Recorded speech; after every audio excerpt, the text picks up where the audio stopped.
Здравствуйте, смотрите в сегодняшнем выпуске. Президент Туркменистана встретился с главой договора о всеобъемлющем запрещении ядерных испытаний. Рашид Мередов провел встречу с новым президентом Ирана. В Ашхабаде отметили 97-ю годовщину создания НОАК и другие новости. Президент Туркменистана Сардар Бердымухамедов принял исполнительного секретаря Организации по договору о всеобъемлющем запрещении ядерных испытаний Роберта Флойда. В ходе встречи обсуждались вопросы укрепления сотрудничества в области ядерной безопасности и мониторинга. Флойд высоко оценил вклад Туркменистана в обеспечение мира и безопасности, отметив важность позитивного нейтралитета страны. Президент Сардар Бердымухамедов направил сердечные поздравления и наилучшие пожелания президенту Республики Ирак Абдулу Латифу Рашиду, премьер-министру Мухаммаду Шиа Аль-Судани и народу Ирака по случаю 15-летия установления дипломатических отношений между двумя странами.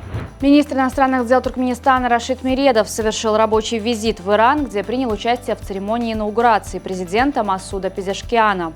В рамках визита министр Мередов передал поздравления и наилучшие пожелания от имени президента Туркменистана и национального лидера туркменского народа. В Ашхабаде прошло торжественное мероприятие, посвященное 97-й годовщине создания Народно-освободительной армии Китая. Прием был организован посольством КНР в Туркменистане и собрал представителей обеих стран. Заместитель министра обороны Туркменистана Давран Дурдыев поздравил китайскую сторону с этим знаменательным событием, подчеркнув важность двусторонних отношений. Военный атташе посольства КНР в Туркменистане Хуан Лэй в своем выступлении выразил уверенность в дальнейшем развитии военного сотрудничества между Китаем и Туркменистаном. В Вене прошел 10-й Всемирный фестиваль оркестров One Future, где туркменские музыканты впервые приняли участие и завоевали золотую премию в категории «Камерный оркестр». Молодежный камерный оркестр под управлением Расула Клычева покорил зрителей и жюри мастерским исполнением туркменских мелодий и зарубежных классических произведений. В Ашхабад для переговоров о закупках туркменского газа прибыл министр энергетики и природных ресурсов Турции Алпарслан Байрактар. Турецкий министр отметил, что планирует обсудить детали транспортировки туркменского газа в Турцию через Иран и Азербайджан. В марте Турция подписала декларацию о намерениях сотрудничества с Туркменистаном в сфере природного газа и углеводородов, а в июне было подписано соглашение о поставках туркменского газа в Турцию. Врачи в Великобритании успешно провели сложнейшую операцию по спасению жизни ребенка с серьезным врожденным пороком сердца. У маленькой пациентки был диагностирован редкий дефект, функционировала лишь половина сердца. Этот диагноз был поставлен еще на 20-й неделе беременности и подтвердился после рождения девочки.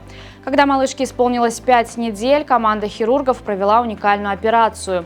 Они перенаправили кровоток таким образом, что левый отдел сердца начал выполнять функции правого. На протяжении 2 десятилетий в Перу функционирует необычное детективное агентство под названием «Отряд Феникса». Его особенность заключается в том, что в нем работают исключительно женщины-детективы, а основная специализация – расследование случаев супружеской неверности.